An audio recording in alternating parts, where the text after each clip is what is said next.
Hey, and welcome to this explanation of all my setups and basically how to perform Fire Canyon Skip. So yeah, let's get started. This will be maybe a long video. I don't know, I will try to edit it as much as I can to keep it clear. So let's get started. So as you know, to get Fire Canyon Skip you have to bounce through Fire Canyon. But you have to avoid those crates, every type of crates actually, and every solid element, so every solid plane, because they will attract you. And if you touch a solid plane, you will die. So yeah, you have to keep bouncing and avoiding those crates by just getting far enough from them to get out of their range of attraction, which is not simple to do when you get to these bridges. This is one of the hard parts. There are 3 of them. This is the first bridge. There's a second bridge, which is kind of tricky too, and this ramp is tricky too, so we'll cover that later.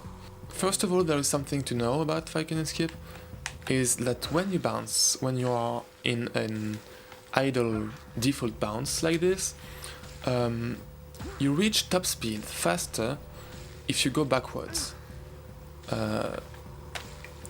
That's just the way it is, I don't know why, but if you go forward you reach top speed slower. So this is a thing to keep in mind, because all the skip will be executed while going backwards basically. For all the setups and all the stuff, this is way easier to do it when facing backwards. So yeah, that's why you have to angle yourself at the beginning. To get the angle you have to spin at the beginning of Fire Canyon and hold backwards. So after you do the trick to get infinite bounce, which is just pressing X as soon as possible within a 3 frames window until you start bouncing.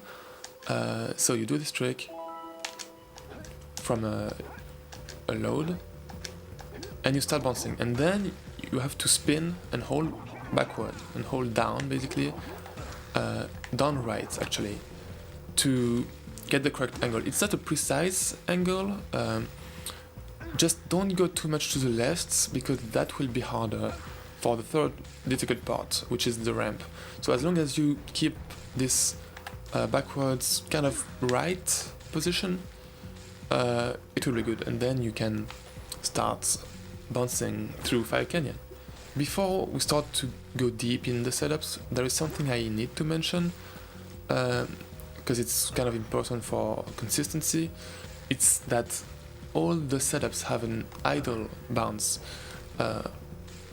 just for, the setup and preparation. And from an idle bounce, you want to always start moving forward or backwards anyway, but you have to start moving just as Jack touches the ground, just as he gets burned, and you hear the burn sound. This will really help you being precise with your jumps, because you have a precise start, and you will be way more accurate if you do that. So always start moving when Jack hits the ground. Okay, you start tilting when Jack hits the ground. This will be way more accurate. So let's get into the first bridge box setup. So the box has a range of attraction. It has a radius, and if you enter this radius you will get attracted. So the goal here is to avoid to arc around the radius. So what it looks like is you start from here, and then you do a first jump here, and then you curve back to land here, and then you will be free to go. When correctly done, it looks like this. So let's get into the setup. For the starting position, you want to look for this shape on the ground. I don't know if you can see it, but there is sort of a triangle made by the crack on the rock, the ledge, and kind of the color of the ground. You want to bounce on the shape, and you want Jack's feet to be approximately on the bottom line of the triangle. So when you're standing on this triangle, you want to align your camera. To do that, you look for the separation between the lava and the ground. You see there is a little bit of lava here, and you look just for the frontier between them. And you align Jack with this frontier. So yeah, you bounce on the triangle. You align Jack with the frontier between lava and the ground in the background, and then you can start moving. You start to hold forward just as Jack touches the ground until you get a second bounce. And then you continue to hold forward, but you want to curve back to the right to hit the ground. You can, if you want, move a little bit to the left to flatten the angle, basically. And you want to adjust your camera after that. So you hold forward and then curve back. And yeah, this is it. Note that this is not 100% consistent, okay? This is by far the hardest part of Fire Canyon Skip, but with this setup I think it's not too hard to do. And after you pass the first bridge, you can start bouncing towards the second one. The second bridge box is way easier than the first one, but it's basically the same thing. You want to avoid the radius of the box that will attract you. So you start from here in an idle bounce. Then you get the first bounce here, then a second one here, and the final bounce right here. When it's done correctly, it looks like this.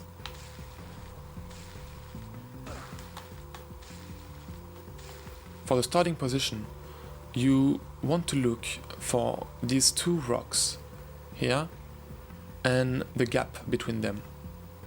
You want to be bouncing between this point and make sure to stay in the gap between the two rocks. This is what the starting position looks like. The camera is not as important as the previous skip because it's not as precise as the previous one. So now for the movement. So first you want to bounce towards basically the air. The hitbox is really big for the ground here, so you don't have to worry about the position for the first bounce. And for the second bounce you want to still be bouncing on the air basically, but way closer from the visual ground, basically around here.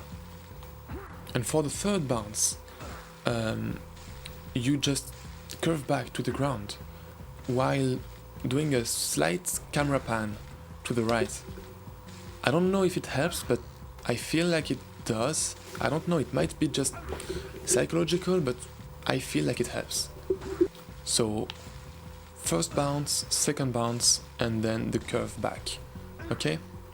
So to summarize, when you arrive to the second bridge, you stand on the two rocks that form a gap. You stay in the gap.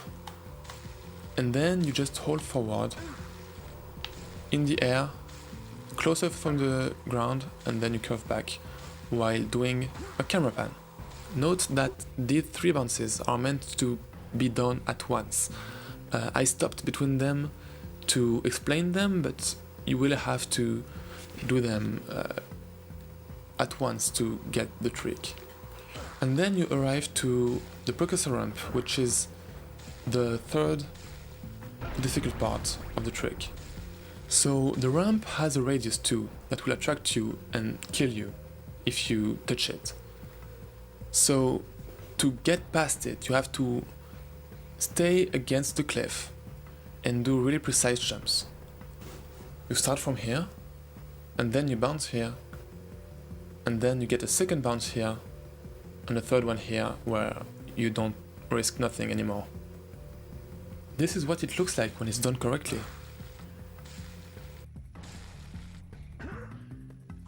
And let's get into the setup. For the starting position, you want to look for those 3 or 4 little rocks here. You arrive against the cliff and you hold your stick against the cliff and you move just a little bit to the left until you get stopped by the cliff. And then you can release the stick and you will be in the correct starting position just next to those 3 little rocks. Again, the camera is not that important as long as you keep it basically facing the cliff. That will help you a lot. What I do from here is I count basically 1, 2, 1, 2, 1, 2. 1 being when Jack touches the ground, and 2 being when he reaches the highest spot. So I divide a bounce by 2, counting 1, 2, 1, 2, 1, 2, 1. And what I do with that is from 1 to 2, I tilt my stick, and from 2 to 1, I release. So basically that goes 1, 2, 1, 2, tilt, release, tilt, release, tilt, release. So that's what I do. So let's get back into the starting position, okay? So you hold against the cliff until it stops you, and then you can release and be in the correct starting position.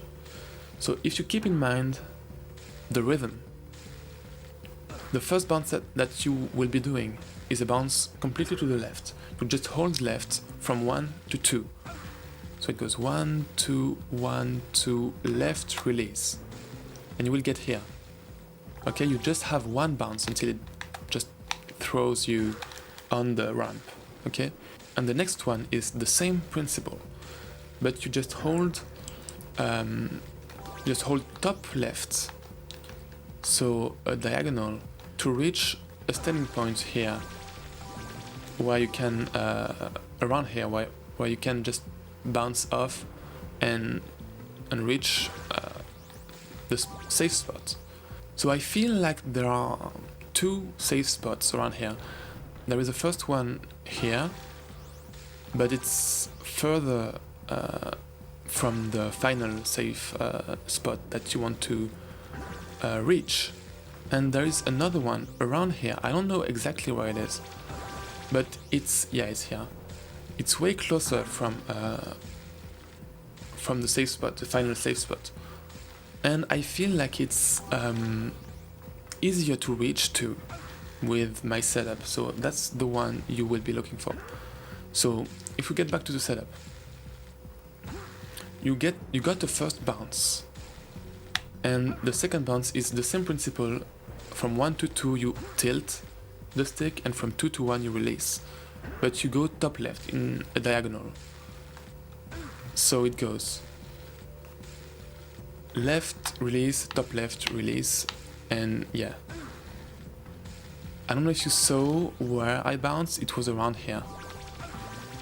Also note that this setup only works if you are facing forward this time.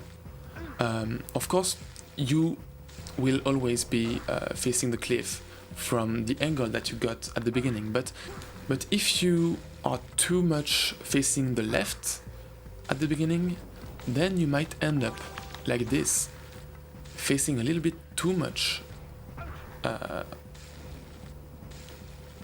backwards basically, and the setup will be not accurate anymore because of what I said earlier, and you reach top speed faster when you go backwards, so the setup just doesn't work anymore. 1, 2, 1, 2. You could just go just too far. So yeah, that's a thing to keep in mind. That's why it's important at the beginning to angle yourself backwards, but to keep facing a little bit to the right, or not too much to the left basically. So to summarize, you arrive holding against the cliff, going very slowly until the cliff stops you. Then you can let go and you will be in the correct starting position. Then you count 1, 2, 1, 2, left release, top left release, and there you go. The final stop that you want to reach is just behind this rock. Here you're safe, and if you're in front of this rock or just next to this rock, it won't work. You want to really be behind the rock. Then you can keep bouncing until you get to the final kind of tricky part. It's not one of the 3 major difficulties, but it's something to address. So the dark eco crates, basically you can't pass that without making them blow up. So what I do is I go over here, I stand on those little rocks here. Okay, I stand on that. I'm gonna wait until I have no health anymore to be sure that it's not, interfering with the trick, okay? And then what I do is I start moving, as always, when Jack hits the ground. And I start moving towards not directly the crate in front of me, but a little bit more to the left, so it can bounce me back to the crate. It will attract me and it will blow up. So I bounce a little bit to the left, it attracts me and it blows up. And then for the next one, to avoid getting hit by the lurker, you have to build momentum and basically launch yourself directly into the box. It's a bit tricky, it requires practice, but you have to bounce just next to the radius of the crate onto the crate. So to do that, you start from far away to build some momentum and get enough distance to launch yourself into the crates. So you build some momentum and you launch yourself into the crate. That's kind of tricky, but with practice you will definitely get it. So to summarize, you just got the Precursor ramp part. You can move to the Dark Eco Crates area. You go around this rock to stand on these little rocks here. You launch yourself towards a little bit to the left from the box, it will blow up, and then you can start moving to launch yourself into the Dark Eco Crates. And then you're free to go. Note that there is a safer way to pass the second Dark Eco Crates. But the problem is that the lurker is in the way, so most of the time it's not relevant. It's only relevant if it is like the lurker is way over there, and in this case you can just inch your way into getting attracted by the box, and if you're precautionous enough and you go a little bit to the left, you should bounce back and blow the crates. But as I said, the lurker always gets in the way, so there are a few times where the way will be just open and you will be able to do it, but most of the time you will have to launch yourself onto the crates. And then you basically just completed FTS. You just have to go over here, basically avoid the crates, then over there, over this rock, and at the end it's really important to turn the camera towards the ground to get the checkpoint. Then you turn the camera and you land, you die, and you will just get the checkpoints, and you will be free to get the cell and continue the speedrun. So yeah, that's how you do Fire Cannon Skip. I hope I was clear enough. I don't know, because it's clear in my mind. I tried to explain that as good as I could. but I don't know if it was really clear. So yeah, I hope it will help you getting FCS, hopefully. So yeah, enjoy your bounces through Fire Canyon.